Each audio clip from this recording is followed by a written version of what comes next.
Bernard Smith joining us live now from Moscow. The United Russia Party seems to have been holding on to its majority. One would imagine that's not much of a surprise in Russia.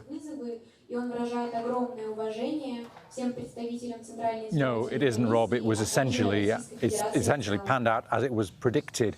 We've got now 97% of the vote counted according to the leaderboard behind me, the Central Election Commission, and we're hearing from a parade of observers invited by the Russian government who've all essentially said the same thing, that the vote was open and transparent. And I've just heard the Venezuelan delegate describe this as a festival of democracy. That is not what the opposition would describe it as, nor the independent monitoring group Golos, who have counted widespread allegations of irregularities, of people being stopped from counting the vote, challenges of counting the vote. And particularly unusual here in Moscow is the fact that the results of electronic voting still have not been released in this city. You would think that electronic voting would be instant, but while the results have been unofficially leaked, they have not been officially confirmed. It's in Moscow where some of the anti-United Russian candidates, those candidates who were identified as benefiting from tactical voting, are thought to have benefited here in the hope of displacing United Russia candidates. We've not had the final tally on how they've done yet, and it's unusual that this e-voting result has not yet been published. And remember, before a vote was cast in this election, the odds were set against any opposition candidates. Any serious candidates were either barred from voting, they were jailed, or they were exiled. So everything was weighed in favour of United Russia winning. The Kremlin wanted it to retain its supermajority, and that has happened. Bernard, thanks very much indeed. Bernard Smith talking to us from Moscow. Let's bring in Amitry Babich. He's a political analyst with Rossiya Sevodnya. That's a news media company. He's joining us by Skype from Moscow. Good to have you back with us on Al Jazeera. What does this dip in support for United Russia tell us about how people are feeling in Russia at the moment? Well, at the last election in 2016, United Russia got 6% more than today. It got 54%, and now it's between 48 and 49%. Well, the so-called constitutional majority was possible because United Russia won in a lot of so-called single-mandate constituencies, where people are voting for a person, not for a party list. Well, that's understandable because most of the governors, most of the state officials are United Russia members, and its electoral list this time was headed by our foreign minister, Sergei Lavrov, who is a pretty popular person.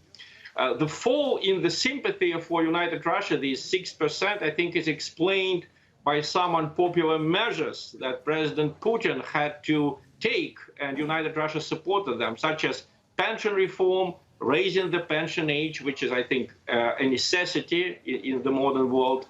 And the anti-COVID measures were not very popular in Russia, even though, of course, Russia was a lot more liberal about its anti-COVID measures than the countries of Western Europe or the United States. If you compare Moscow now to Paris or Berlin, Moscow is a much freer city. But, of course, people did not like anti-COVID measures, and the United Russia had to pay a price, not a very high one, although.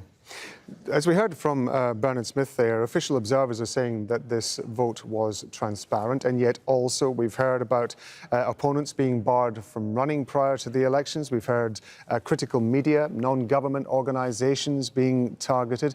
How tough does that make it for Russia to persuade the rest of the world that its elections are free and fair? Well, the European Parliament, unfortunately, already declared this election unfair before it even started. And also the European Parliament called our government a kleptocracy in its statement. Well, when people read it in Russia, even those who are critical of the government, they do not agree with this kind of attitude from the West, because, after all, we want to be treated as equals, so we want to be treated as a normal country. This kind of attitude, I am better than thou because I am democratic, Russians view it as a new form of racism. So I think it was a mistake on the side of the West to behave like that. And of course, there were some exaggerations, like Le Monde, the formerly leading French daily, said that not a single opposition candidate took part in the vote. That's clearly not true. Even if we take the radical anti-Putin politicians, I saw a lot of them on the ballot. One of them, Alena Popova, was running in my electoral district. And the person who won in my district was actually the one suggested by Mr. Navalny's smart voting machine. The problem is that he is a communist and he is a Stalinist. So I, for example, could not vote for him. But obviously, some people who wanted to protest had this opportunity to protest. So in general, I would say that the voters in Russia during these 3 days, they could not make a revolution. They were prevented from making a revolution, but they could send a message to the government, and they sent the message. The fact that the parties that did best, including the communists, are the ones demanding more social aid to population, more attention for the families, more attention for the poor. The leftist program is obviously getting more popular in Russia. And that was the message that the voters could send to the government, and they sent it to the government during this vote. We appreciate you being with us, as always, on Al Jazeera. Amitry Babich, thank you very much indeed.